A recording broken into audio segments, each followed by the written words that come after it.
Hello guys, আসসালামু আলাইকুম। আমি আজকে এসেছি সিঙ্গাপুরের একটি অত্যাধুনিক রিসোর্ট কমপ্লেক্সে। এটির নাম হচ্ছে মেরিনা বে স্যান্ডস বা সংক্ষেপে MBS।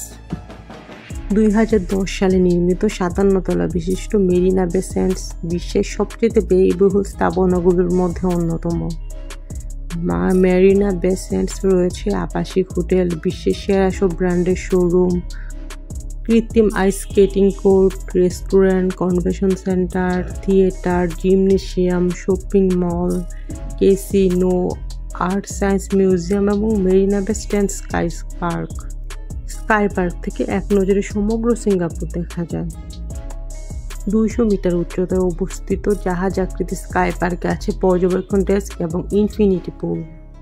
যে কোনো দর্শনার্থী স্কাই পার্কের পর্যবেক্ষণ ডেকে গিয়ে সিঙ্গাপুর শহর দেখতে পারলেও কেবলমাত্র এখানে আগত হোটেলের অতিথিরা ইনফিনিটি পুল ব্যবহার করতে পারেন। প্রায় $6 বিলিয়ন নির্মিত মেরিনা বে স্যান্ডস যেন শহরের ভেতর আরও একটি স্বয়ংসম্পূর্ণ শহর। মেরিনা বে স্যান্ডস থেকে রাতে সিঙ্গাপুর দেখতে খুবই অসাধারণ লাগে। প্রতি বছর শুধুমাত্র ইনফিনিটি পুলে সাঁতার কাটার জন্য অসংখ্য পর্যটক মেরিনা বে স্যান্ডসে আসে। এখানে এক রাতের জন্য সর্বনিম্ন রুম ভাড়া $450 বেশি।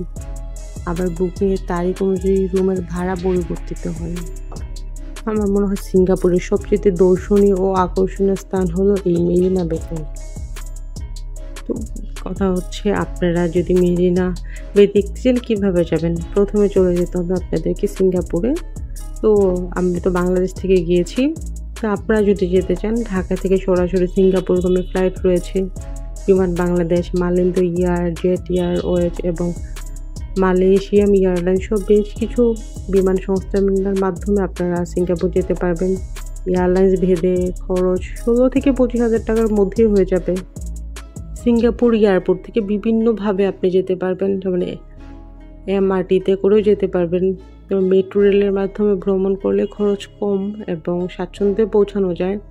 চাইলে এয়ারপোর্ট থেকে মেট্রো রেলে চেপে আপনি মেরিনা স্যান্ডসে যেতে পারেন। এছাড়াও সমগ্র সিঙ্গাপুর জুড়ে রয়েছে অসংখ্য বাস সার্ভিস। বাস বা MRT সার্ভিস ব্যবহার করে সহজেই আপনি আপনার পছন্দ মতো গন্তব্যে পৌঁছে যেতে পারবেন। ট্যাক্সিতে উঠলে মিনিমাম $10 খরচ হয়ে যাবে। তাই ট্যাক্সির বিকল্প হিসেবে গ্র্যাব ব্যবহার করতে পারেন, এতে কিছুটা খরচ বাঁচবে। আমরাও গ্র্যাব ইউজ করেছি।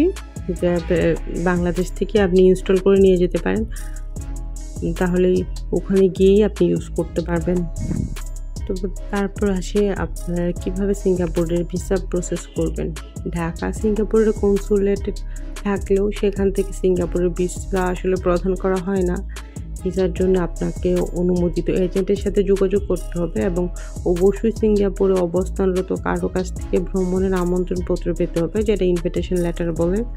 তবে আপনি ট্রাভেল এজেন্সির সাথে যোগাযোগ করলে ওরাই এগুলো ম্যানেজ করে দেয়। আর ভিসা ফি $300 সিঙ্গাপুরিয়ান।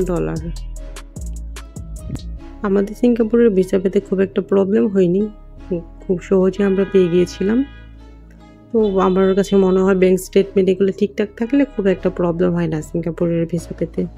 তারপর আপনি তো ভিসা পেয়ে গেলেন, সিঙ্গাপুরেও গেলেন, কোথায় থাকবেন? সিঙ্গাপুরে আসলে অসংখ্য আবাসিক হোটেল রয়েছে। এগুলোতে আপনি আগে থেকে বুকিং করে রাখলে ভালো, কারণ হুট করে গিয়ে আপনি আসলে হোটেল নাও পেতে পারেন বা পেতে অনেক সময় ঝামেলা হয়, রাস্তাঘাট তো আসলে চেনা থাকে না।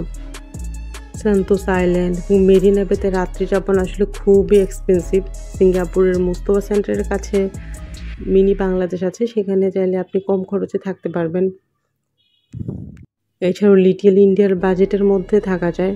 তো আপনি চাইলে, আমরা হ্যাবলকে ছিলাম, আপনি চাইলে হ্যাবলক, তারপর মুস্তফা সেন্টার, লিটল ইন্ডিয়া এই এরিয়াগুলোতে যদি থাকেন তাহলে একটু কম প্রাইসে আপনি থাকতে পারবেন।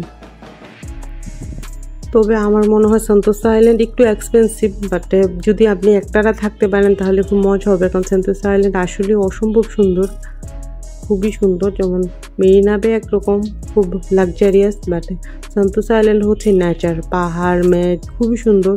আপনারা চেষ্টা করবেন ওখানে যেন একটা দিন থাকেন।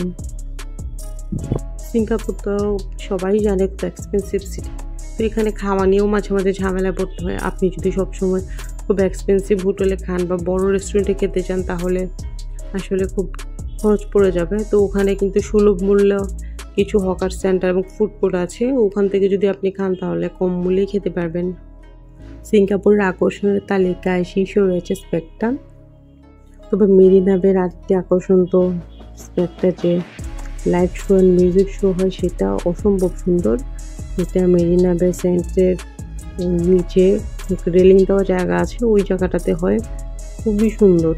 ওইটা 15 মিনিট ধরে হয়। তো আমার মনে হয় যারা সিঙ্গাপুরে যান অবশ্যই চেষ্টা করবেন এই লাইট শোটা দেখার জন্য। এই মেরিনা বে হোটেল এবং এই লাইট শোটা খুবই সুন্দর। এই শোটা দুইবার হয়, 7:30-এর দিকে একবার হয়, আর একবার রাত 8টায় হয়। 7:30-এ হয়, 15 মিনিট হয়ে বন্ধ হয়ে যায়, তারপর রাতে 8টার দিকে আবার হয়। আর আপনারা যদি এই লাইট শোটা দেখতে যান তাহলে মেরিলিয়ন পার্কের অপোজিটে থাকবেন, কারণ মেরিলিয়ন পার্ক থেকে দেখলে কম দেখা যায়।